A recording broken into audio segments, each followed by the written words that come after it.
Good evening and welcome to the Norwood Board of Selectmen's meeting for the 25th of February 2020. This evening we'll start with a pledge of allegiance to a flag followed by a silent moment of prayer or meditation. I pledge allegiance to the flag of the United States of America and to the republic for which it stands, one nation, under God, indivisible, with liberty and justice for all.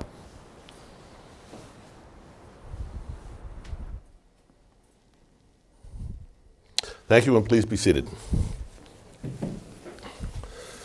Tonight, our first appointment is with the Norwood Historical Commission, or representatives thereof, submitting a request for support of a Community Preservation Committee application with regards to the Morse House on Washington Street in South Norwood.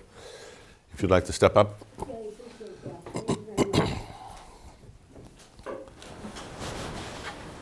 Thank you. For the folks at home. Just introduce yourself again if you could for the people. My name is Tony Esco. I'm a member of the Historical Commission. I'm also its representative on the Community Preservation Committee. And I'm accompanied by Judith Howard, who authored our application. She's the chairperson of the Historical Commission. And I know we supplied you with a little extra information. I do have a different one-page additional thing I'd just like to say to you and for the public, if I may. Welcome, by the way. Thank you. Thank you. For nearly 20 years, a zealous Morse House committee put in countless hours of cleaning, working, and fundraising to begin a restoration of the Morse House that had suffered from neglect from the time that Norwood accepted it from the Bird Family Walpole Trust. It was an enormous labor of love, and they accomplished an unbelievable amount of work under the generous leadership of many residents, especially Dale Day, who spearheaded the restoration efforts. A more complete list was in your packet in a copy of a Morse House flyer. Mrs. Helen Donahue, I'll acknowledge, was also on that committee. A very modest estimate of donated labor and materials is in excess of $100,000. Mr. Howard, your family kindly donated an antique ice chest that adds to the decor of the Morse House as well. There was a lot of energy and interest in restoring the house, and there still is. The reason this outstanding committee of residents could work so hard is because of you. The Board of Selectmen gave them permission to begin restoration efforts. You further acknowledged and supported their efforts with thousands of dollars from several Bach Awards over the years. Their work brought the house to a point where groups and residents could enjoy renting and using it. Over time, though, it became apparent that the town, meaning your board, needed to get more involved so as to further protect and respect the work that had been accomplished in the house already. It needed formal rules and regulations, which you have currently set. The Morse House Restoration Committee is currently at an impasse. We recognize that the house needs a long-term, multi-year plan to completely restore and protect it for generations to come. A committee cannot continue to fundraise and work hard on the Morse House unless volunteers and future benefactors are assured of permanent interest by the town of Norwood. We are sure you'd agree that it would be disingenuous for the board to treat volunteers and potential donors in such a manner. Norwood does a great job in respecting the past by taking excellent care of our cemeteries, for example. Highland Cemetery with St. Gabriel's Chapel, Old Parish Cemetery, and more recently, the acquisition of historical East Walpole Cemetery on Pleasant Street. We ask that you continue this respect by validating the life and historical contributions of the Morse family, especially prominent citizen George Henry Morse, Norwood's first assessor and first publicly elected selectman. There is much written about George Henry Morse, his life and contributions to Norwood. We look forward to educating the public more about him in the future. With the town's 150th anniversary coming up, it seems very appropriate to vote in favor of the CP application. Last paragraph. A general summary of your discussion on the Morse House at the Board of Selectmen meeting on November 5th indicated that you wanted to ensure that people are safe when they are in the building, that it is structurally sound and in compliance with codes, and that matters of lighting, marked exits, and security are up to par. Mr. Bishop, I believe you said it well. We need to assess where we are, where we want to be, and how to get there. And we agree with you. This is why we are here. Thousands of people have gone through the Morse House the past 20 years, but even more visitors will use it and will want to go there when we restore it beautifully, making it a place where we promote and proudly share Norwood's local history. The George Henry Morse House and its accompanying property is a unique, richly authentic historical asset in Norwood. It deserves our respect and attention. The CPC application is the vehicle to move the Morse House onto the rest of its journey.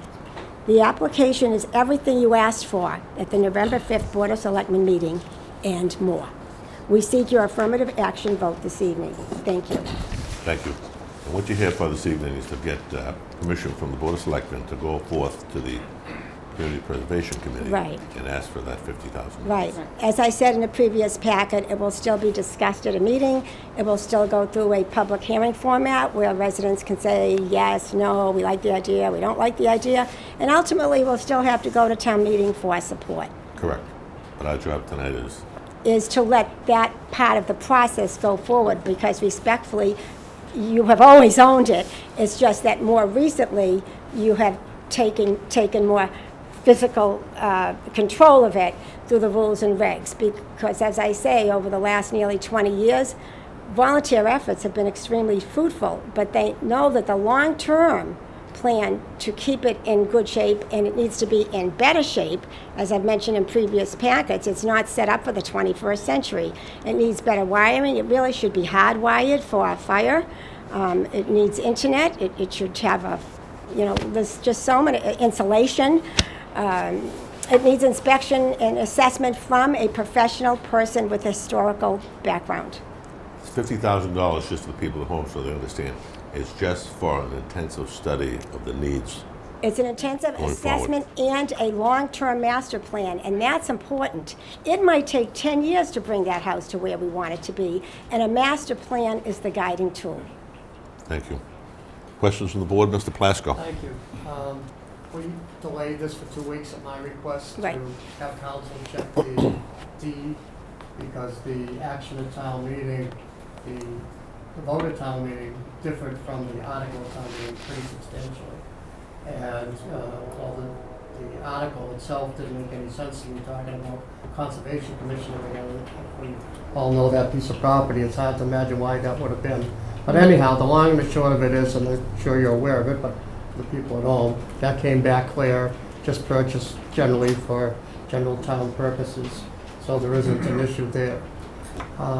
I think some of our members, I forget who said what, but I remember hearing discussion about the fact that we go forward with this study and we get the results, that we may not be able to live with the results depending on what it shows, what kind of estimates come back. It may very well come back at very reasonable numbers that are worth pursuing. It may come back with something that's a big surprise and difficult to swallow. And if that's the case, we have to do a cost-benefit analysis. So what are we going to do if it's expensive? I thought I saw comments of the CPC meeting where they indicated they want us not only to say go ahead with the study, which is great, if we get the CPC to pay for it, we get that analysis of the property done, but I don't know how I can agree or say I will go forward until I see the results of that study. I agree with that. In terms of the financing, one of the important things that would come out of the study is information about ADA compliance. And we are quite sure that that's going to be beyond what we would want to spend on a second floor. So as owners of historic property, though, you have to start by examining the property before we could ever ask for a variance. We have to show that we will do everything maximally feasible to bring accessibility to the house. So that doesn't necessarily mean that we bust all the doorways on the second floor, because that would affect the historic structure and the integrity of the house. And the state understands that, but we would have to show that we made good effort and due diligence to comply as the most we can to provide accessibility. The first floor would be no problem. The second floor is what I'm referring to the most.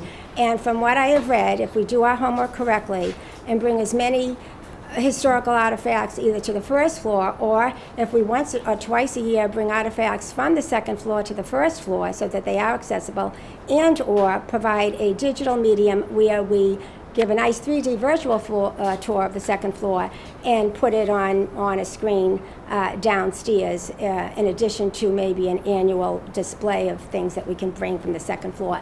So it's not out of the possibility of being given an exemption by a historic preservation officer from the state, and we should try. We don't know unless we try, and we can't try unless we have a professional assessment of the property and do our due diligence. Second, the community preservation, if this went through, is aware that this would be a multi-year plan, and that we would probably be going to the CPC each year for a while for small chunks of money. The historic section is always promised funding, 10%, and there's always a larger chunk on unrestricted. I can't say for sure that we would always get that, but it certainly is a vehicle that we would push for. Also, if volunteers know, and if the town in general knows that there is your long-term support of the property, then you can be sure that a reinvigorated group of volunteers will step forward, and you might want to envision a new Morse House Restoration Committee that includes a Board of Selectmen on it, and move forward with discussions. If for the public's interest at all, as well, the property in the Morse family is unbelievably notable and famous. And we often talk about George Henry Morse being a seventh generation, but if you go, of Ezra Morse, but if you go above Ezra Morse, it goes all the way up to Samuel Morse, who came over on the ship the Increase, which was part of the Puritan migration period from 1620 to 1640, of which the first ship was the Mayflower. As I said in the packet, this is analogous to our Plymouth Rock. And jestingly, I say, there is a big rock underneath the kitchen in the basement that was too big to move.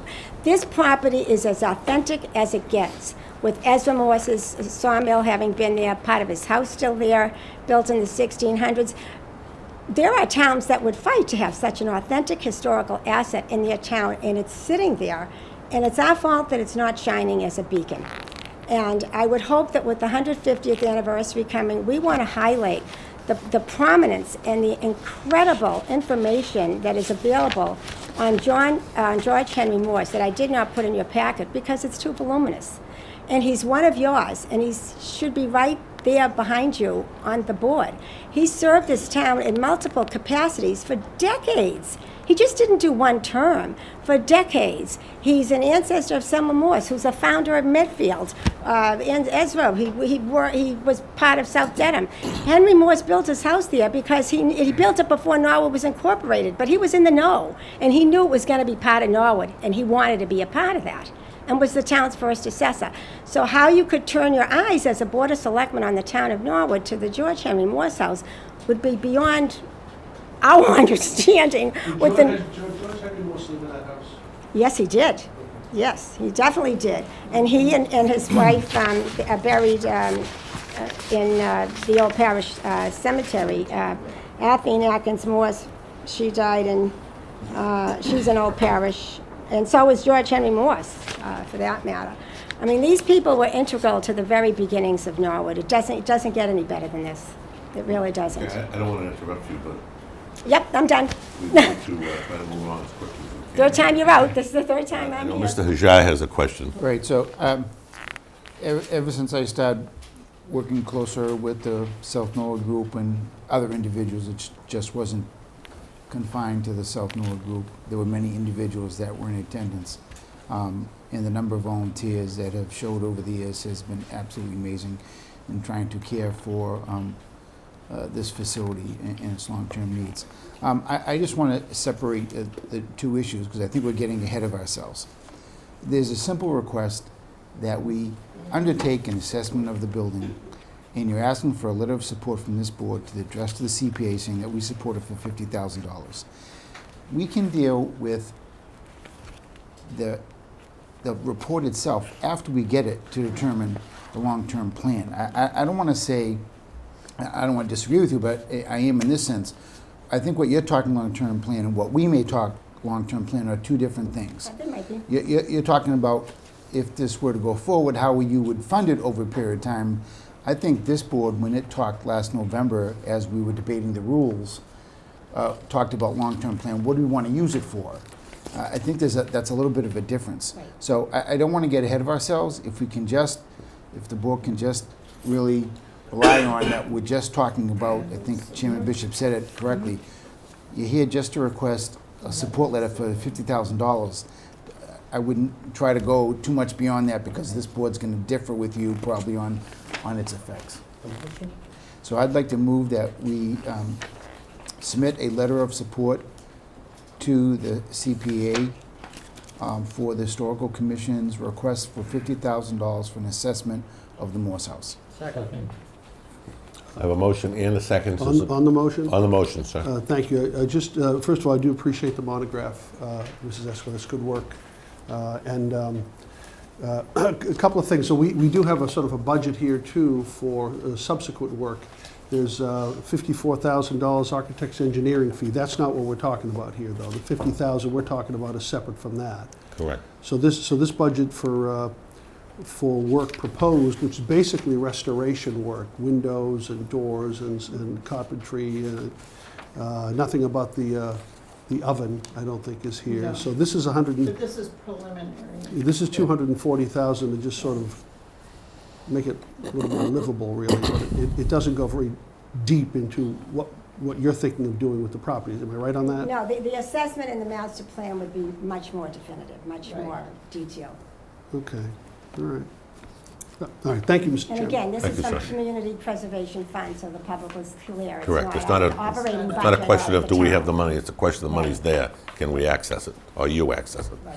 So I have a motion to submit a letter of support to the Community Preservation Committee. All in favor? Aye. All opposed? Unanimous. Thank you Thank you so very much for much. your time and your persistence Appreciate with it. letting us talk. You're welcome, to you. ladies. Really appreciate it. Thank you. And gentlemen. And I think we have 2 seats in the first row over here if you'd like to sit. Okay, that brings us up to appointment number 2, with Chief Judge Maurice, Norwood Fire Department, submitting his monthly activities for our information. Sir, good evening. Good evening, Board, Mr. Chairman. I'd like to start my report tonight with, and you may be aware that we had a 2-alarm fire on Monday down at 140 Morgan Drive. Group 2 was on duty and did an excellent job. When they arrived at the commercial structure, they found fire in the interior of the building. We sent a crew up to the roof, and we also found multiple fires going on up on the roof, which caused us to go to a second alarm. We were able to extinguish the fires. Excellent job done by all. I just wanted to quickly comment on mutual aid that supported us in the second alarm was Walpole, Canton, Westwood, Sharon, and Norfolk. For station coverage protecting the rest of the town, we had Rentham, Brockton, and Foxborough. So it was kind of different to see a Brockton truck at the Norwood Fire Station. Not to be said for mutual aid. One quick narrative on the fire, that particular shift, we happened to have an acting captain. A lieutenant was working, filling in at the captain's position. And a funny story, when the on-duty captain was leaving, or the previously on-duty captain was leaving, the lieutenant who was acting captain said to him, "Oh, probably at about 8:01 I'll get some big fire." And roughly around 8:01 he got a big fire. So everything went very well there. The management of the company has been very cooperative with the fire department and the town, as Mr. Mizuko is aware, and trying to work through the situation and to see what procedures we can put in place to prevent something like this from happening again. At this point, it's been termed accidental, and we believe we know what the issue is, and hopefully we'll have that addressed for the future. Quickly like to mention the retirement of Billy LeBlanc. He was a great guy, served the town for over 26 years. Unfortunately, he was injured on duty a couple of years ago. He wanted to return to duty, worked very hard to get to that point, but unfortunately was not able to get there. So we just retired him, and I'd like to wish him the best of luck. Billy's a great guy, if you know him. And with the loss of one great individual, we have another person to backfill him or fill in for him. We had Michael Falter graduate from the academy on February 14th. His wife and family were there. We had a very nice ceremony up in Stowe for him. A number of individuals from the department were there to support him. So we wish Michael the best of luck as he continues his career on Group 4. A couple quick mentions of, we had the passing of retired firefighters Brian Hebner and Mark Henry. I worked for many years with Brian Hebner on Group 1. He was an excellent guy, really hard-nosed firefighter, bull in a fire. Anything around the station, you would see he was always involved in, whether it was doing details, spring cleaning, cooking, anything of that nature.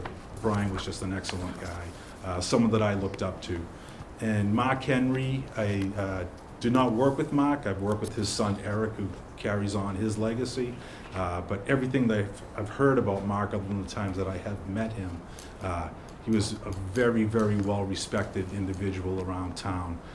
Just a very good individual who did a lot for, I know, the Challenger League, and always donating his time to help others. So I wanted to mention him also. Update on the BRAT vehicle, the Brush Rapid Attack vehicle, was actually delivered this morning in the station. So we're very excited about that. This vehicle was supported by you in town meeting. It's been a while or a long process to get it, and we're happy to have it in the building, and I think that this vehicle will serve the town for at least 20 years. I think that with dividing up the responsibilities between the BRAT and the MARV, that we've definitely added to the fire department, and it will serve the town for many years. Quick mention, civil service written exam for firefighting is on March 21st. The application deadline has already gone past. That was February 4th. So I'd like to wish everyone who's taken the civil service exam and was trying to get on Norwood Fire the best of luck on that written date. Quick update on the coronavirus. The Department of Public Health in Massachusetts still lists Massachusetts as a low risk, but recently, and that was as of today, but within the past few hours, the CDC has come out with new information, and I think they're starting to prepare the country that we may see more of an expansion of this outbreak. So I will be working with my EMS coordinators and Segal Reese from the health department to make sure that we stay on top of it and ahead of it and keep the people of Norwood protected to the best of our ability. Thank you for that. And the last thing is I just want to quickly mention, looking forward to Student Government Day tomorrow. When I was a senior in high school, I applied for that, and I was actually accepted to be one of the Selectmen candidates for the day. Oh, nice. So I was in your seat for half a day. Walter Dempsey. Evidently, you weren't impressed. You haven't run. I didn't think I'd get the fire chief's one. So. But Walter Dempsey was our representative, and he was just a real funny gentleman. I won't comment on where he tried to take us, but we weren't quite of age to go there at that point. So, Did you get in the Rolls Royce? Oh, boy. but just a great guy, and we had a great time, and I'm looking forward to doing that tomorrow. And that's We my all are. report. Just a comment if I could make it, assuming you're finished. Yes. I agree with firefighter Brian Hebner and firefighter Mark Henry. They're both exemplary employees. And I did have an opportunity to work in the building on the other side with both of them. And I thought they were fine gentlemen. They were. And our condolences, this board's condolences go out to both families. Thank you for that, sir. Questions from the board? Mr. Hajar. Obviously, very, very busy week, Chief, and congratulations for handling the fire and for the internal promotions, and to echo Mr. Bishop, condolences to the families of the two firefighters. Thank you. Obviously, very well-deserved individuals. My only question, and it's really a concern, it has to do with the ambulance fees that we're now down 13% over the prior year. Correct. Need to be cautious again when we're talking about what our future plans are with regards to ambulances, as well as developing revenue projections that Tony is doing for next year, because I don't think this is where we thought we would be when we originally projected. But, I mean, 13%, it's probably a significant number. It's about $90,000. So Yes. just, I guess, a word of caution. And there's nothing that you can control. It is what it is. But from the board's perspective, it's something that we need to pay attention to. I know We you are. do the work. We're not really involved with the process of the collections, and it is collections. It's not what's being sent out in billing. So, as I've said before, I really can't comment on why those numbers are down, other than the fact that I know that we're out there doing the hard work, and there may be points that the billing company are not able to recuperate those costs, or that it's being delayed for some reason. But of course, I'd like to get those numbers up. That's all I had, Mr. Chairman. Thank you. Thank you, Mr. Shaw. Mr. Howard, you had something? Yes, thank you, Mr. Chair. Good evening, Chief. On the ambulance, Yes. am I right that just about all non-transports, there's no fees? Correct. So those are out of the equation as far as getting... They do happen infrequently, but there are Yeah. times where we may go for an individual who's fallen but just really needs help getting back up into bed. Yeah. So we do have calls that are like that, we do not bill for. Yeah. That's what the way I thought I understood it. But anytime that we are transporting an individual, we're Right. billing for those services. The other thing is just a point of interest, that Brian Hebner was class of 61, and I hung around with him and a lot of the people because I was class of 62, you know. So I knew him well in our youth, and he's a good guy. And he and his brothers were all tough guys. They were. Back then, I mean, you know, we were South Norwood, they were up here, up the other side off of Manhattan, on Manhattan. But they were good guys, all of them, real good guys. And I liked Brian a lot back then. The story that I had heard, the reason why the Hebner brothers were all so physically strong was because their father worked at a cemetery. Oh, yeah. And the graves had to be hand dug. So all the brothers worked there. and that's where Absolutely. That they was a gained their fact. strength. That was a fact, digging graves by hand. Yes. Absolutely back then. They all did that. Even Richie did that, as it happened, yeah. And in the end, I basically moved in 2 doors from their house in the end, that I've been there like 40 years now, you know. But, and I did have the pleasure to interact with their mom and dad for a few years before they passed away, you know, but just that point, that they were real good guys, as was Brian, you know. Thank you. Thank you, Chief. Thank you, Mr. Chair. Mr. Plasko, you have something to add? No, I wanted to jump in also on both Mr. Hebner and Mr. Henry. They were great guys, great people, great firefighters. I know the whole department is very close with each other when it comes to their members and former members, so offer my condolences to both families, but also to the department on the loss, because they were great guys. I also have been a little negligent in sending a little note 2 weeks ago tonight. I used your services, Yes, I heard. and Mr. Griffin and the crew that were on that night were excellent, took good care of me, and I very much appreciate it. And maybe you could pass that along for me to the crew that came up. I will there. do that, and I know they were happy to take care of you, and I know they're glad that you're doing great now. so. Yeah, very good. I mentioned it last week, you weren't here, that beyond their professionalism, which is what we want, be there to know what to do for us, they have such a way of putting people at ease. I think Mr. Howard might have mentioned that too, when he had to use their services, that that helps in dealing with whatever person has going on, and not just that crew, because I've used a couple of the other crews over the years, and just seems to be I don't know if it's part of the training or if we're just lucky, but we got a great group that know how to handle the situations, you know? I think we have a great group of people down there, and they take pleasure in taking care of others, so that translates. I just want to publicly say thank you once again. Thank you. Thank you for that, Mr. Blasco. Mr. Maloney? Just real quickly, Chief, I was unable to attend the Hebner wake or funeral, but the Henry wake was one of the longest wake lines I've ever Yes, it been. was. Got to know a few people pretty well for the hour I waited. Just maybe for you or Mr. Mizuko, just looking at these ambulance receipt numbers, because I do say it's quite a drop year over year, which is not the kind of thing you want to see go up. I mean, it might mean that people are healthier. Correct. You know, and not getting hurt or sick as often as they used to or something. But are we pretty confident in our billing system and our collection system? Extremely Anything there we need to look at perhaps? No, we can always take another look at it, but I mean, our collection rate remains around 97%, which is actually Okay. pretty high. And for what we pay for the billing collections, we're confident with it. You can always look at individual bills and what are we billing out. The challenge there being we want to recover our costs, but we're also not trying to nickel and dime everyone. But run numbers go up and down. I mean, we do thousands of ambulance runs in a given year, so you can have what appears to be a small dip have a big impact on your numbers.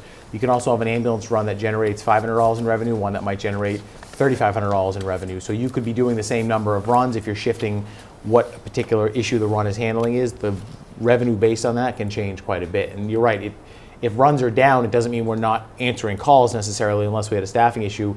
There's just less people calling 911. I mean, do we, just a few years ago, we did raise our We did. our rates. I mean, is it time to look at that again? I We could take a hard look at that. think probably 3 years, I think.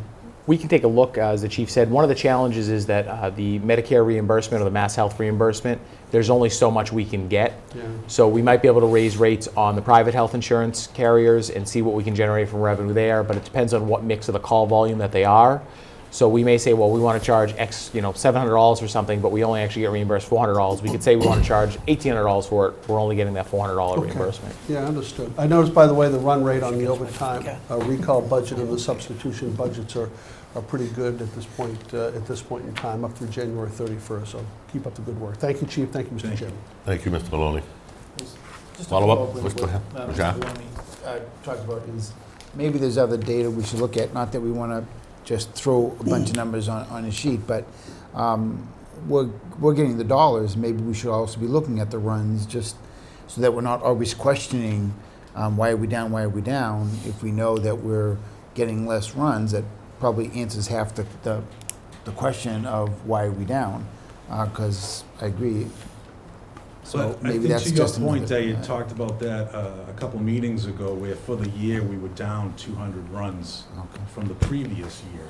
Now, whether those runs are EMS versus fire, most likely EMS, but I'm sure that's a reason that contributes to why. No, you almost certainly would see a correlation, sure. Oh, yeah.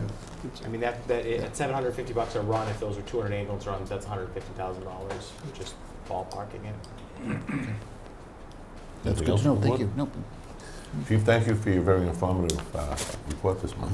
And thanks for your kind words about the firefighters. Thank you. Thank you, Chief. Thank you, Chief. We just asked Sagal if she could step in also, please. We have a 7:30 scheduled with Sagal Reese, Director of the Public Health Department, regarding household hazardous waste aid discussion. Good evening, ladies. Just for the record, for the people at home, just introduce yourself and your special guest, I guess. Sure, I'm Sagal Reese, I'm Director of the Health Department, here with Chairman of the Board of Health. And I'm Kathleen Bishop, Chairman of the Board of Health. Thank you. And you'd like to discuss the hazardous waste day we have scheduled for the springtime. Yeah, so all yours. I sent up a memo. I know it was late to the agenda, but I wanted to summarize it, and I understand it's long, but the short story is looking at dramatic increases to hazardous waste day, looking at a contractor that's not on the state contract, because all the contractors that are in the state contract aren't really taking jobs because they're actually losing money on them. So I was able to find a vendor, which was itself hard to do, but unfortunately the vendor's prices are exorbitantly more than the state contract batches, which we've had at previous events. So we're looking at a deficit of about $17,000 to $20,000 to run the May event. Above and beyond what we currently have. Correct. So about what's budgeted and what we collect with fees, we would need an additional $17,000 to So $20,000. the original budget is a part of the annual budget. It's in your department's operating budget. Correct. Okay, and we recover a certain amount of that through the Right. fees. And it's times two. We do it 2 times a year now. Okay, do we usually recover 100%? Oh, gosh, no. No, okay, thank you. Typical fee collection is about $3,000 for each event. Okay. Excuse me, clarification, 17, 20,000, that for once or for twice? That's to cover May. That's just for May.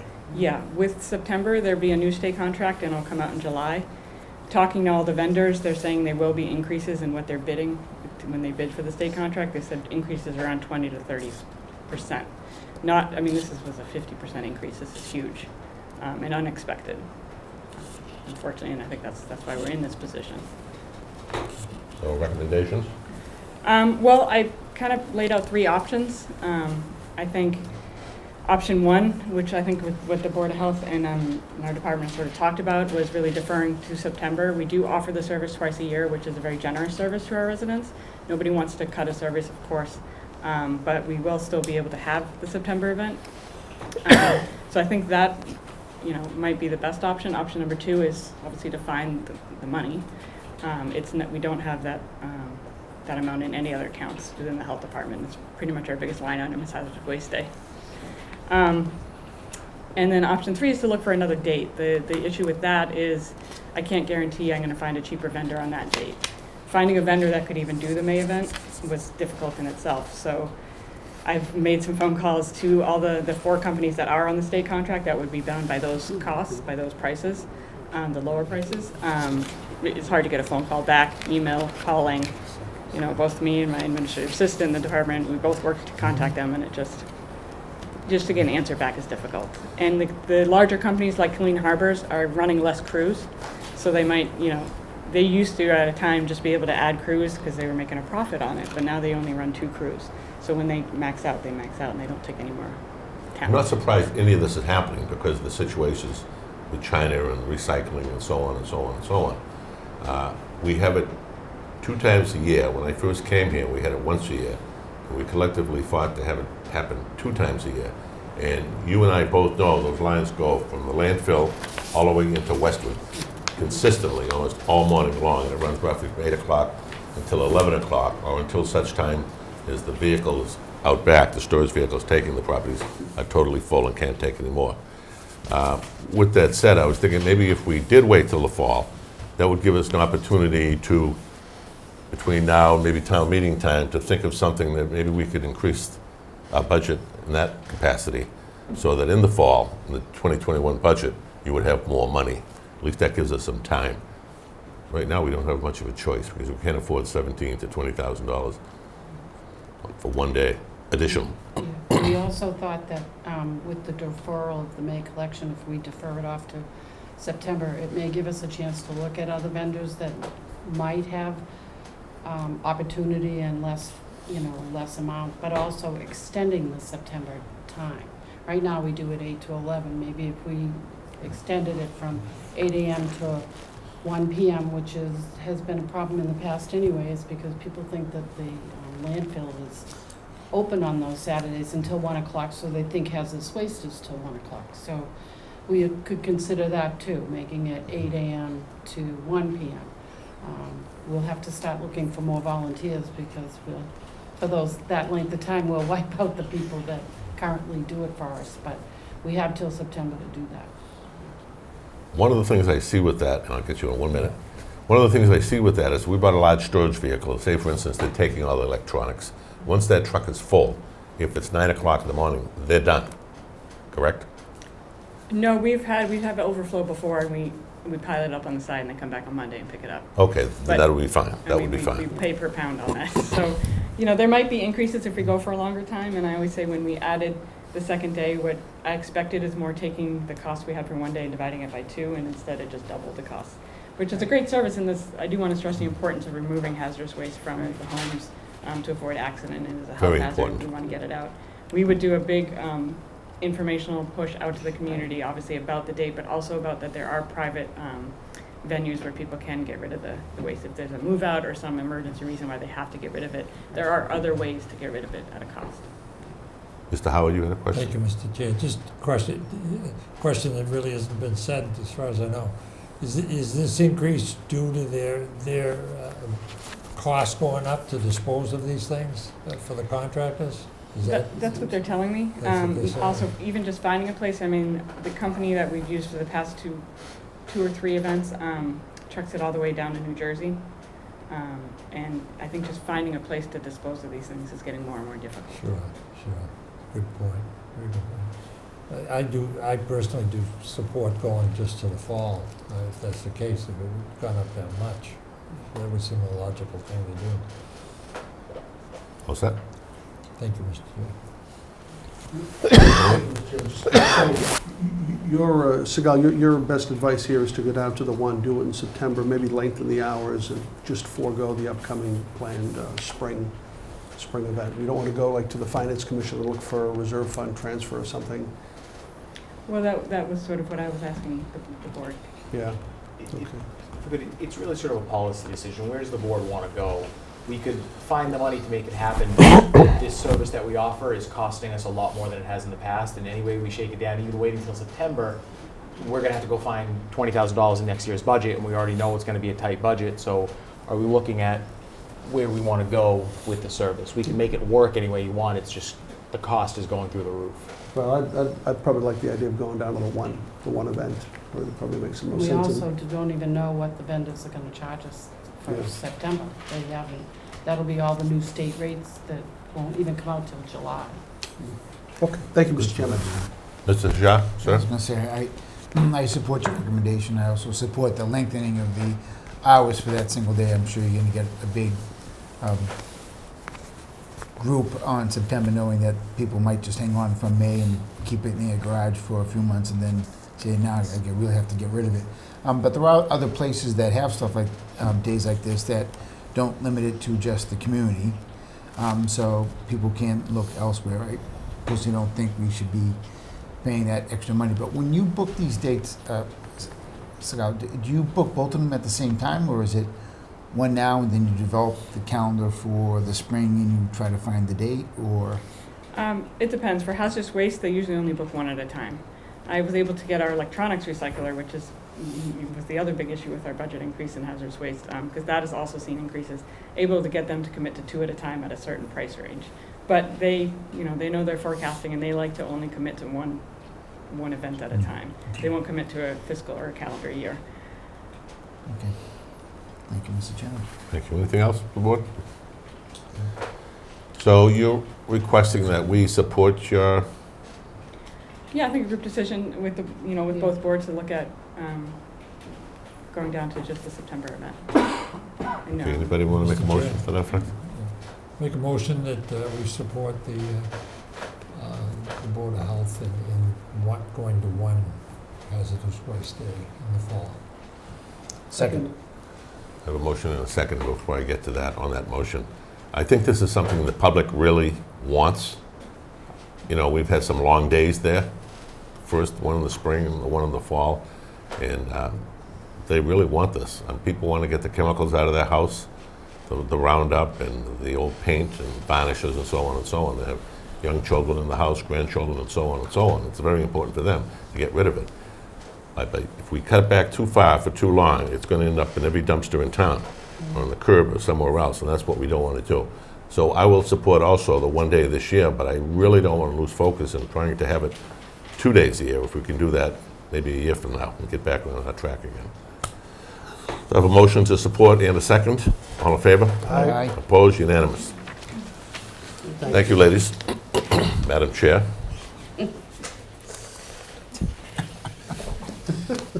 All right, hold the laughter. Okay, under new business, that concludes our appointments. Under new business, Sarah Yang and Cicchetti, attorneys at law, 65 Harrison Avenue, Boston, submitting a change of manager application for KE Restaurant, Inc., doing business as New Golden Abacus from Zong Chen to Apin Key. Motion approved. Second? I have a motion to approve and a second. All in favor? Aye. Opposed? Unanimous. Number 2, Sale, S-A-L-E, Sale LLC, doing business as Good as It Gets Cafe, submitting common victualler application to operate at 1210B Boston Providence Highway.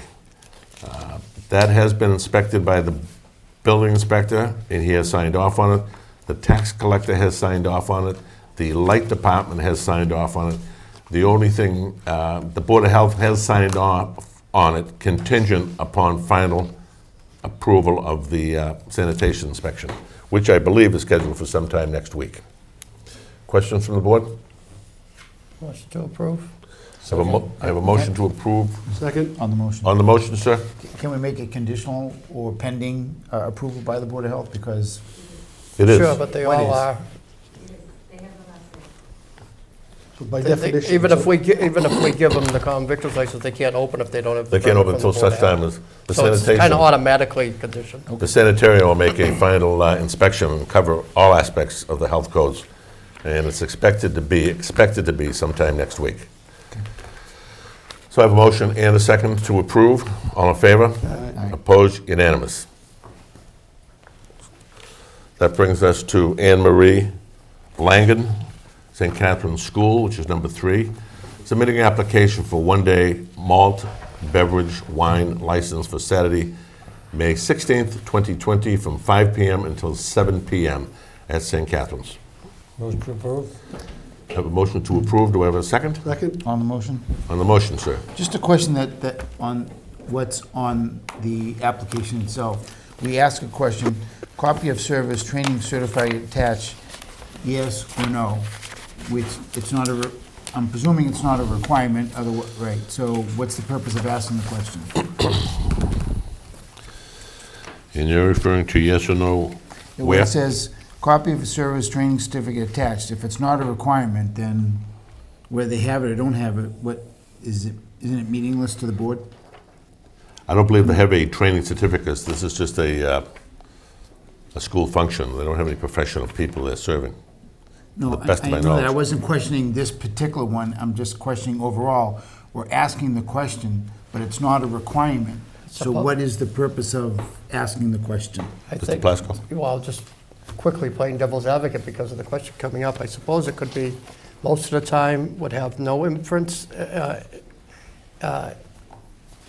value to us, but it's a matter of information that if it was, we don't have anybody certified, but we expect 500 people, we might want to say you have to get someone who's certified, or you have to have police details or something. So it might still be just basic information, rather have it than not have it.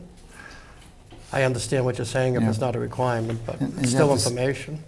And is that the same for the insurance requirement? Is it just they submit it if they have it, if they don't submit it? Or, I mean, again, I don't know. Are we requiring insurance? We don't. No. Just make comments maybe to think about asking questions that we don't require a yes to. What would be the relevance? I understand the relevance for the server, because if you have 300 people, we might turn around, but I don't know what the insurance does. But, okay, thank you, Mr. Chairman. Thank you, sir. So I have a motion to approve, So, You already had it. and I have a second Yep. to approve. All in favor? Aye. All opposed? Unanimous. That brings us to number 4, Julie Drummy, 98 Village Street, Medway, submitting a request for a one-day wine malt beverage license at 150 Kerry Place for Saturday, March 28th, 2020, from 2 p.m. until 6 p.m. Motion to approve? Second? I have a motion to approve. Any further questions? Seeing none? All in favor? Aye. Opposed? Unanimous. Number 5, Timothy J. McDonough, Chairman, Board of Assessors, Town of Norwood, submitting a request to be reappointed to his position as assessor for a 3-year term to expire April 1, 2023. Mr. Chair, I just make a motion to reappoint him with pleasure. Second. I have a motion and a second to reappoint Mr. Timothy J. McDonough as the Chairman of the Board of Assessors. All in favor? Aye. Opposed? Unanimous. Number 6, cemetery deed for review and signature of the board, and we have one. Motion to sign. Second. Second? And I have a second, motion to sign and a second, all in favor? All opposed, unanimous.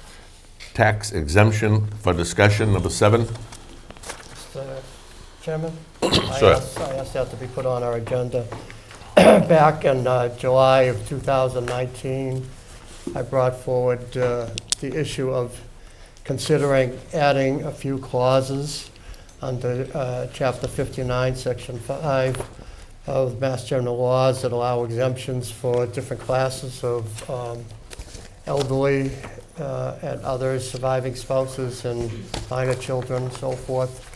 And we had actually voted to put those clauses on the warrant of an upcoming town meeting. At the last minute, there was some question or concerns that were raised, as it was also, at the same time, we were looking at some veterans clauses being added for tax abatements, but not abatements, yeah, I guess abatements we call it, right? And so at the last minute, out of an abundance of caution, I guess, to make sure we know what we were doing, we held it back. And I just we're getting into that town meeting time again, as we discussed the last couple of weeks. And I think it's important that we bring these clauses, 17C, 17C and a half, and D, or E rather, excuse me, to the town meeting to see what they think of those and give an opportunity for those abatements to be given. I personally support them. I know the administration could do a look at it and maybe try to come up with an estimate of what it means financially. But I personally just think it's good practice to give an abatement to those seniors and others that would qualify and would support. But one way or the other, I'd like to see us at least put these issues on the town meeting, special town meeting agenda for discussion by the town meeting body. Mr. Howard, you have a question? No, not a question, really, just a comment that this is spelled out very nicely in the information that we have, which is a whole bunch of pages here, which I've gone through thoroughly. And I think it's a good deal, and that we're helping out these people that need it, because there are income restrictions attached to it, so it's not just across the board, it's to those that qualify. I think it's a good deal, and I intend to vote for it.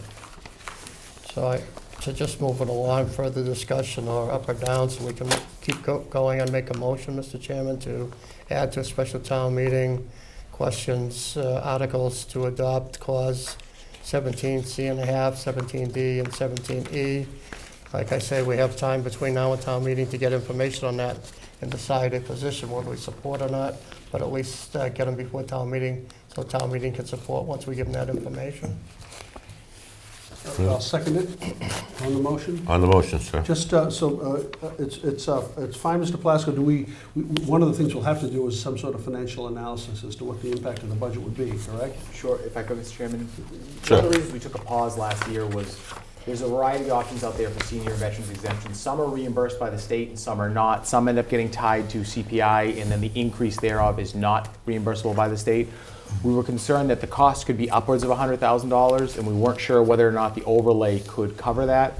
We feel more confident going into next year between a little bit of revenue left in the budget, as well as we're now through the override, the overlay, and I've spoken with the assessor about this. We haven't gotten as many abatements as we necessarily could have gotten, so we feel we could have the cushion. The concern last year was we would say yes to something and then all of a sudden find ourselves in a deficit situation. So what I'd like to do is I'll come back with likely Kerry and Teddy. We'll have a presentation in a couple weeks for the board just explaining what the clauses are, what the exemptions are, and what you can do in a clear, readable format. But big picture, we feel we can absorb it within the budget to make sure we can offer these exemptions. Okay, thank you, Mr. Mizuko. Thank you, Mr. Chairman. Thank Sounds you. like a plan. Thank you. Mr. Mizuko, thank you. I think it would be beneficial if we could have some kind of an explanation so that people at home understand exactly what these exemptions are. We're working on putting who they something affect, together. whether it's disabled or veterans. Mr. Hajar, sir. So I agree actually with that second point. Aren't we putting the cart, the horse here? Because don't we need to see all of this information to fully understand it, the effect, before we actually vote on it? I support this concept. I mean, as you know, I think Bill was working as well, and then last summer, you, Mr. Chairman, and myself met with Kerry, the town assessor, and Ann Haley from the FinCom to do sort of the same thing, and we thought we were just joining forces here to come up with something. But personally, if I don't know what each one means, its effect, all the criteria for each one, I would like to ask that we vote before, that we have that information before we vote on it, because I think if it comes back, there may be one that we don't want to put on there. I also think there's Chapter 41, which also has elderly exemption possibilities. And so I think we need to look at those definitions as well to make sure that we're not leaving something off the table here. So I'm not saying I don't support it, I do. I would rather have the complete information in front of us about the criteria for each one of them. Also look at Chapter 41, talk about, as Mr. Maloney said, what are the potential finances to the town with regards to each one of these, and then vote to put it on there. Because we may want to exclude one of the exemptions, depending on what the criteria is. Any other questions? Well, just to clarify then, what Mr. Plasko is asking to do is to put an article on the town meeting warrant. We haven't taken a position on it, we haven't completed an analysis. Are you comfortable, Mr. Plasko, not knowing for certain what the numbers are? Yes, as I said, we get reimbursed in accordance with Clause 17. 41, the town's already, 41C, the town's already accepted. 17 already applies. The others increase it. The 17E is probably the most cautious, and that allows for the consumer price index being applied, and therefore that could have some kind of financial impact. My position is and was when I spoke that I believe it's something that's right for us to offer despite the cost, but so I'd like to see town meeting have an opportunity to discuss it, therefore put the articles on the warrant. However, also in the meantime, we should get further review of the costs so that we know that information and can vote to support as a board and as town meeting members with the benefit of the dollar, potential dollar impact. So the article goes on, but the motion is yet to be, the motion will include the specific numbers, right?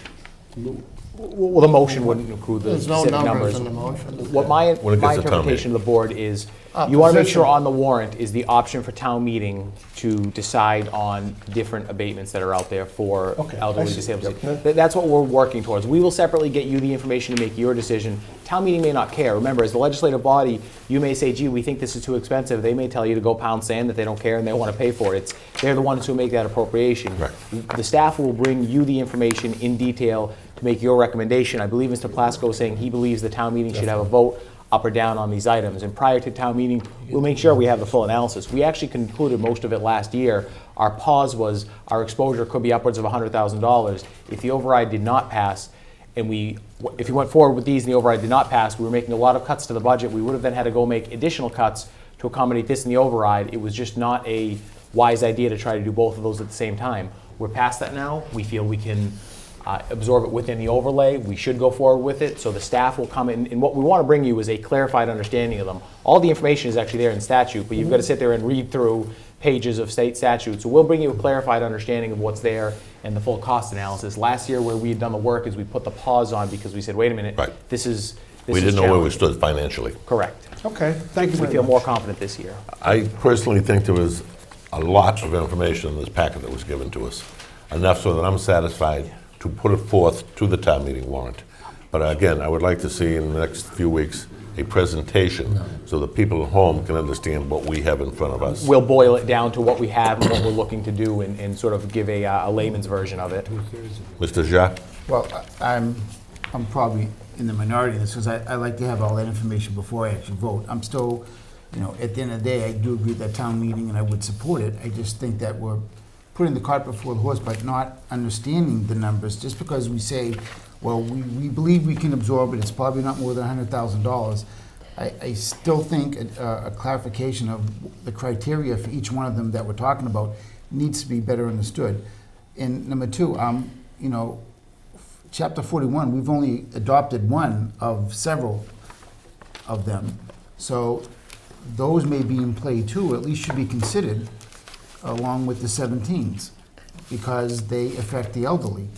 Yeah, we do intend to bring a slew, the full slate of So exemptions I'm up. not sure I understand what the rush is to put it on the warrant. We know we're gonna want to, but don't you wanna say we understand why we're doing it? Because these are the numbers, these are the programs that are gonna be available to the seniors. It's 41, it's 17, it's this, and this. So part of and the let's do problem, it. that's valid. Part of the problem is it also came up late last year, Got- and there was a rush to get it dumped because done. of it, yeah. So the board's saying now in February, hey, we want Let's this make it ready to an go.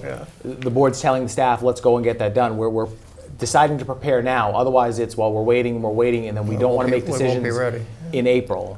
Look, all I want to know is, are town meeting members going to know what the impact on the budget is but before they vote? Correct. Okay. Yes, Even if we vote to put this on the... Right. or at least an estimate. It's always going to be Yes. an Oh, estimate. correct. And I understood. Yeah. The estimate too last time was 100,000, and that estimate was including the veterans. At this moment, I'm only asking for the elderly, so it's less than that. But you're excluding Chapter 41, Bill, I think we should Well, include it. well, At least for my- an analysis perspective, We that's can all. talk about it further and add articles, but my analysis at the time did include 41 and didn't think we needed anything more than what we had in that category.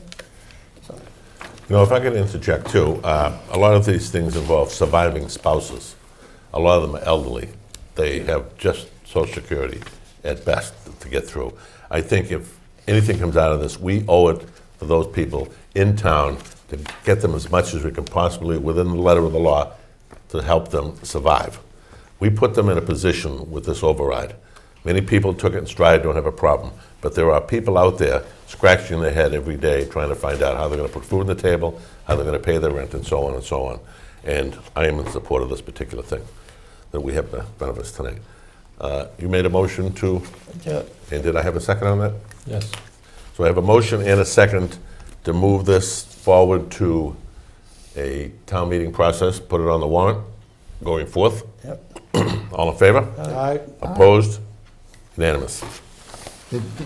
Sir. Just want to follow up about, can we ask the town manager and his team to also include the ones within Chapter 41 in his analysis, so that if we want to come back and amend or add another article, As I said, we're going to bring the So, full slate okay. of exemptions available Okay. and abatements available to the board. that's fine, thank you. Thank you both. Okay, that brings us to the second page. Number 8, Town Hall Elevator. For information, the elevator will be out of service for repairs for 6 to 8 weeks, beginning the week of April 13th, 2020. During that time, the Selectmen's chambers will not be ADA compliant, and meetings will have to be held elsewhere. The Finance Commission room has been made available to the board if they wish to choose to go there. What is the wish of the board regarding meeting locations and schedules? Mr. Plasko? well, the Finance Commission room is on the first floor, accessible. It is available to the cable for broadcasting the meeting for the public. I don't like it. I think it's too small a room. It's smaller than this. We sometimes have problems with people coming in, but it's a temporary situation that has to be dealt with, so I guess that makes sense. The only other thing I would ask us to consider is, would it also be helpful to go to an every other week schedule during that period? Well, you could go to Memorial Hall, but Acoustics are the terrible. acoustics and everything are really terrible. It's horrible down there. It's a beautiful hall, but it's not Yeah. great for meetings. NCM can also broadcast live from the FinCom room. Right. They can. Yeah. That was going to be a question, but I believe they could. I personally don't have a dog in this race, nor does Mr. Howard, so I don't think it really matters to us Mr. where you go. Well, I think we should probably vote to reserve the room for all those Tuesdays. We will have 2 brand-new members, newly minted members on the board almost right away. wouldn't be crazy about going to an every other week schedule on, for the sake of the venue. In fact, I could use a change of scenery, so we could, why we just plan on doing our regular schedule downstairs, we'll reserve the room. Honest to God, if we hate it terribly, we can cancel the meeting. The table will fit 7 people. The 5 selectmen and 2 others. Obviously, these 2 ladies over here. So that's not an issue. The issue, like you said, it'll be live. So Correct. that's not an issue. Mr. Hajar, you had something? I just think the room is too small for what we tried to do week in and week out. I'm not sure every other week would help that cause. But I It's just still think too that small. it's It's just for a couple of meetings, that's all it is. Remember, Well, they're saying 6 to 8 weeks. right, 6 to 8 meetings at the max is all you'd have to do. That's just for you to meet down here. The office up here can still be used. The staff can still work out of this office. It's just you'll physically have to have your Tuesday evening meetings in there. We won't have any public appointments. Just open the mail, go home. 2 months, okay. And they can still do public appointments, but the problem is, Then we could go every other week. if we have a contentious, You're right. if we have a contentious issue, they're gonna be standing in the hallway, as they already do on many nights with the planning board and so on, and the zoning board of appeals. We'll make it work. It'll be fine. So do I have a recommendation? I move that we can conduct the Board of Selectmen meetings in the FinCon room on the first floor during the time that the elevator is out of service. I'll second that, just in asking staff to reserve the space. We can get you priority. All right. Gee, thanks. So I have a motion and a second to, in the middle of April 18th, I believe, to start having meetings downstairs in the Finance Commission room. And all in favor? Aye. Opposed, unanimous. Abstain? Number 9, Attorney Jessica Daracian of Connor and Hilliard PC, submitting on behalf of YKLU Food, Inc., doing business as Olivio's Grill and Pizzeria, excuse me, letter of surrender of an AAB license number 0054-Romeo Sierra-0914. Information? I think it's information, but just to cover ourselves, make a motion to accept the voluntary I'll surrender. second that. Have a motion to accept the letter, and I have a second. All in favor? Aye. Opposed, unanimous. This one confuses me. Unfinished business. Number 1, YKLU Food, Inc., doing business at Olivio's Grill and Pizzeria. Follow-up to show cause hearing, which closed on Tuesday, February 18th, 2020. Mr. Chairman, Sir, we had tabled decision on the action of that hearing. Considering the license has been turned in, there's no basis for any action. Make a motion to just table. have a motion to table in a second. Second. May I have a second? All in favor? Aye. Opposed, unanimous. Number 2, under unfinished business, complete streets, continued discussion.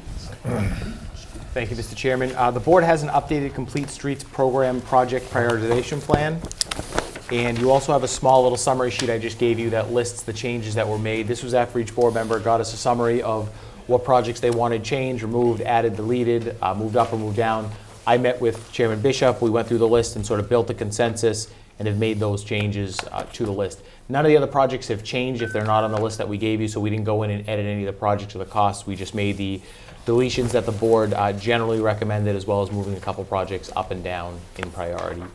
So you have a few options. One is if you felt so inclined, you could approve the plan tonight, or if you'd like a little bit of time to review it in its entirety, you can certainly wait to do so until next week. Although none of the plans, other than what's listed here, none of the items actually changed.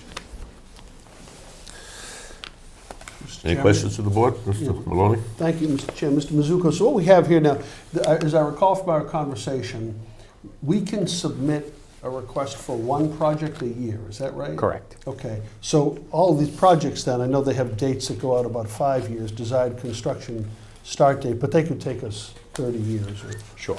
okay. So we're probably none of us gonna be here long enough to see them all completed, well, except Mr. Plasko. Or we might do them other than through this program. Right, Correct. okay. All right, very good, that's fine, but basically, the basic order is pretty much the same, I see that. Right, there were 3 projects the board wanted removed from the list, and then there were a couple of changes made to priorities as a result of those moves, and there were some other projects the board wanted moved up. It's Okay. really only the top 5 projects that'll be eligible in any reasonable amount of time for funding. The plan can get updated annually as projects come on or off. Okay, thank you very much. So what do we have, a motion to accept? Motion to accept. Board feels confident. Second? Motion to accept, and then the town manager will submit this to the state. Correct. Upon our approval. Okay. So I have a motion and a second. All in favor? Aye. Opposed, unanimous. Under memoranda, number 1, Chief William G. Brooks III, Norwood Police Department. A, submitting monthly report of department activities. He was not able to be with us tonight as scheduled because he's in Washington, D.C. right now. And B, request to place a camera at the center of town to assist with incidences that occur in the pedestrian dense area.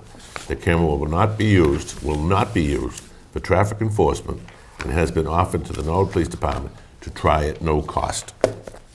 Comments from the board? Mr. Hajar? Well, when I first read the letter, I'm a little concerned that he wants to use it for, I guess, a better understanding if something happens downtown. How can you do that if you don't necessarily have the ability to read a license plate? If there's a crash and the guy takes off, don't you want that ability? I know we're talking about just this downtown area, so I'm not. We're looking at traffic monitoring. We're not looking at plate reading. There's very few high-level plate readers that you install on, let's say, a light pole or a stop-and-go light to actually read a plate. And it's not one of those ticket cams. Those are actually not illegal in Massachusetts. This is just so we have some live monitoring of high-traffic areas in town. We're a little behind the times for areas as dense as we are in having that monitoring. We're still, if you think about it, in the 21st century, the police department has no idea what's going on except what somebody radios them in a high-density area. So, And I- no, I'm sorry, Mr. Hajar, I'm sorry. No, go ahead. Well, just so I understand, the purposes then are one so it's not investigative. One is to do traffic monitoring. It will help with crashes or investigations or incidents in pedestrian dense areas in town.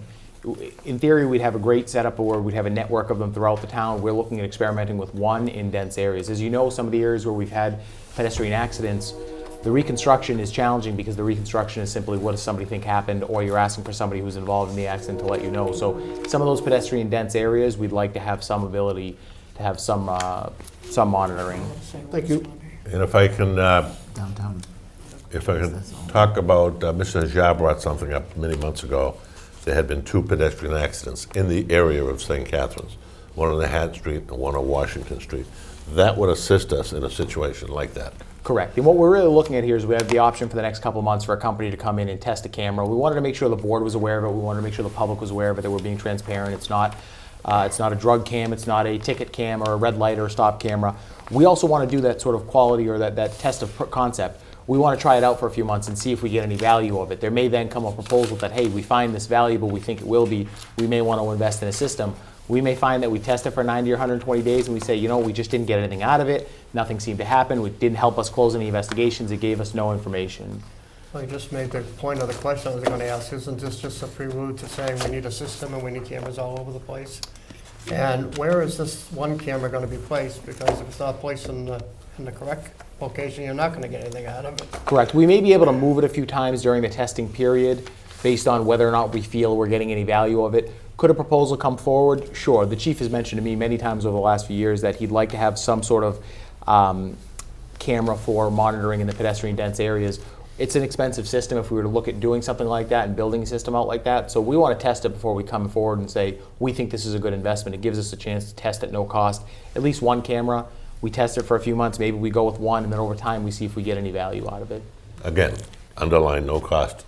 Correct. And just be, it's no cost for the first 30 days, and then if we don't return it within 30 days, we got to pay a fee. They test it obviously with the intent of wanting to sell their product. We want to see, are we going to get value out of this? Are we going to find it's worth its use? And again, the intent is not to catch people on the telephones or get their license plate numbers and so on and so on.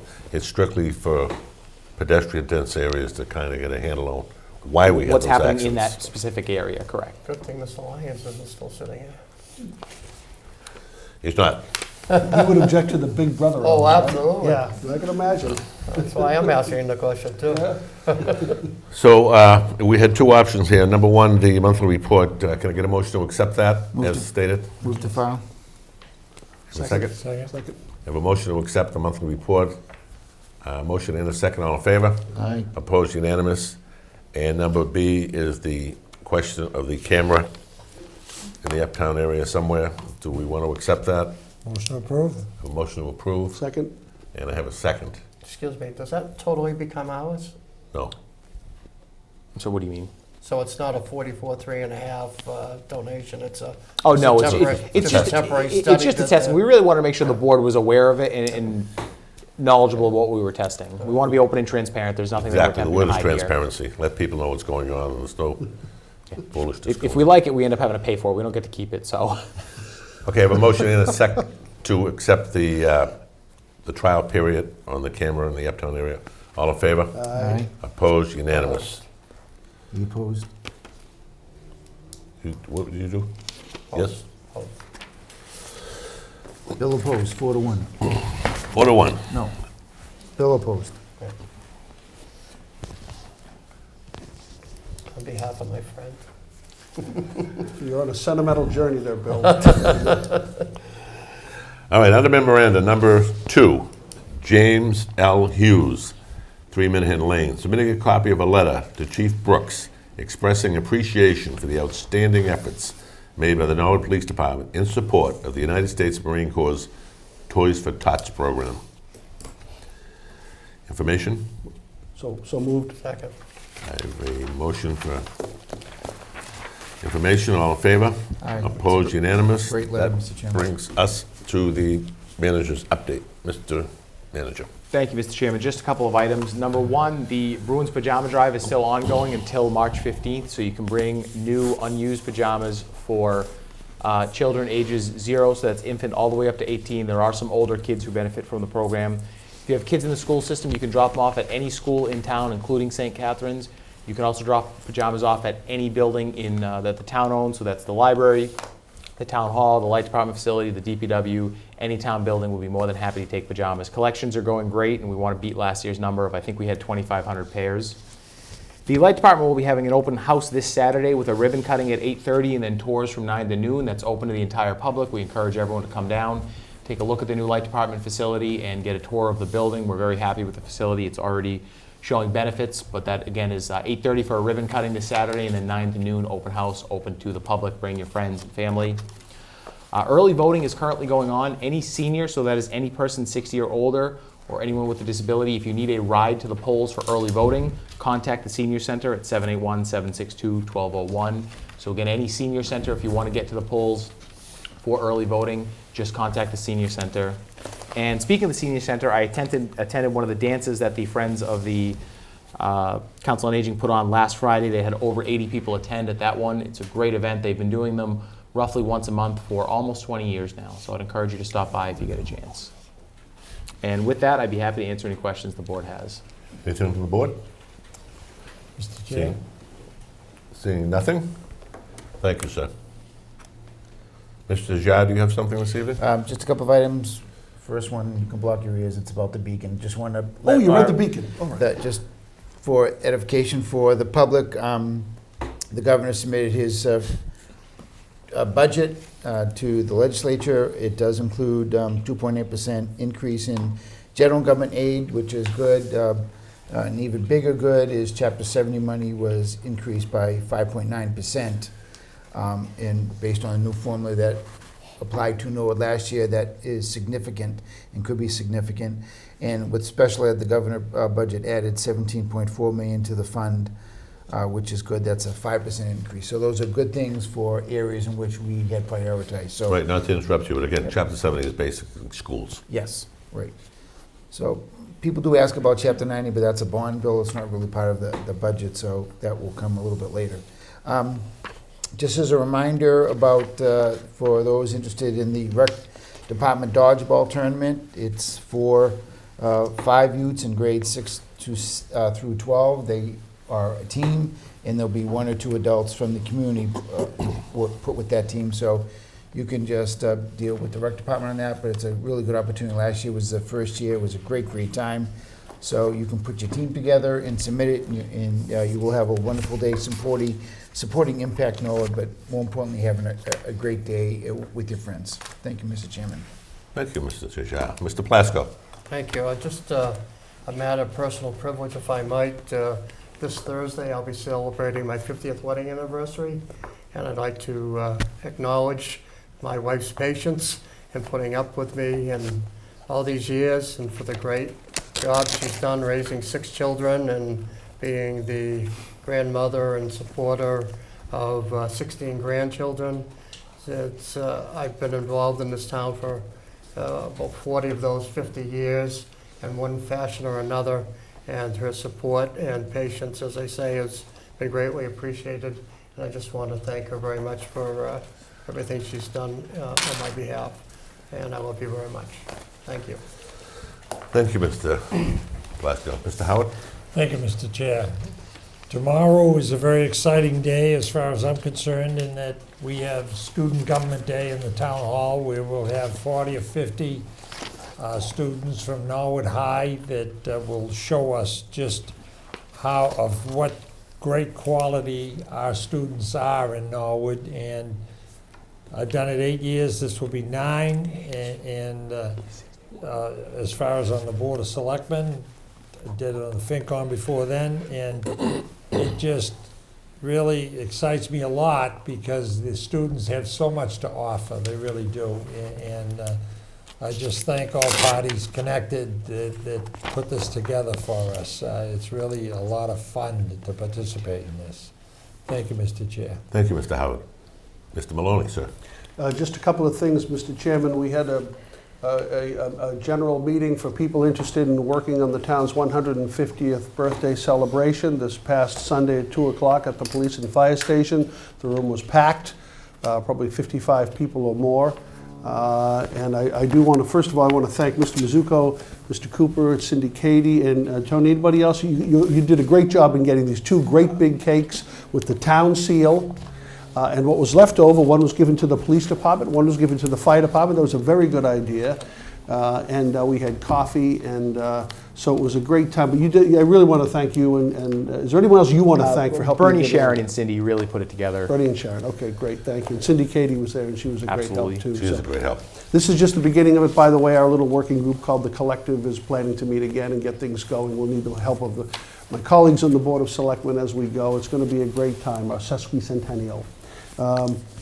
Let's see, the other thing, for those of you who are sports fans, just 3 days ago we celebrated the 40th anniversary of the Miracle on Ice, the day the United States defeated the Soviet Union at the Lake Placid Winter Olympics. And I only bring that up because all across the television set and all different channels the last few days have been the movie Miracle, the documentary that was done about 20 years ago, a new documentary, interviews with Micah Ruzioni, and also you'll be seeing that replayed. If you remember that time, or even I guess even if you don't, you might really want to look it out in the search for the programming on your ESPN and ESPN2 and HBO. It was really one of the greatest events of the past of our time. Anyway, and finally, tomorrow night the Norwood High School girls basketball team competes in the postseason high school MIAA tournament, hosting Hanover at 6:30 at Norwood High School. I urge you all to attend and support our girls. They are the #1 seed. They are going to clean up in this bracket this year, but they're going to need your help, okay? Home game tomorrow night, 6:30, Norwood High School. Be there. Thank you very much, Mr. Chairman. Thank you, Mr. Maloney. Now, if I could just squeeze a couple of things in briefly. Mr. Bernie Cooper is our assistant town manager. Graduated Norwood High School in 1965. He's been here ever since. Yes. Literally. Whatever happened to the class of 65? They stayed here. They're right here. And then Person reunion. he left high school a short time later, came here as I believe, under the CETA program, as a grant writer. And he's carried himself up the ladder to the position of assistant general manager. And he's a great asset not only to Mr. Mizuko, but to this board also. So I want to wish him a happy 72nd birthday. And this past Sunday was the birthday of my colleague, Mr. Thomas Maloney. You're getting choked up there. I'm not going to tell you his age, but I will tell you in 4 more years, he can collect Social Security. So I just want to wish him a very happy birthday, and I hope he has many Wait, more. hold on a second. Wait a minute. No, it's 6 more years. I'm the. Oh, you're one of those young I'm the guys. Okay. post-Social Yes, yes. Security reform It's thing. 65 in some months, 5 months or 7 months, something Yeah, like that. 67 in 10 months. Something, not 67. Hasten the process, will you? Not in any hurry to get there. It's What worth happened the to wait. you? Huh? All right. Well, it seems like it now. Yeah. So with that said, happy birthday to 33 Mr. years Cooper and to Mr. Maloney. Thank you so much. And I wish both of them many, many more healthy birthdays. And with that said, we'll be back next week, and I think to that adjourn. concludes us. Second. I have a motion to adjourn in a second. All in favor? All right. Opposed? Unanimous. Good evening.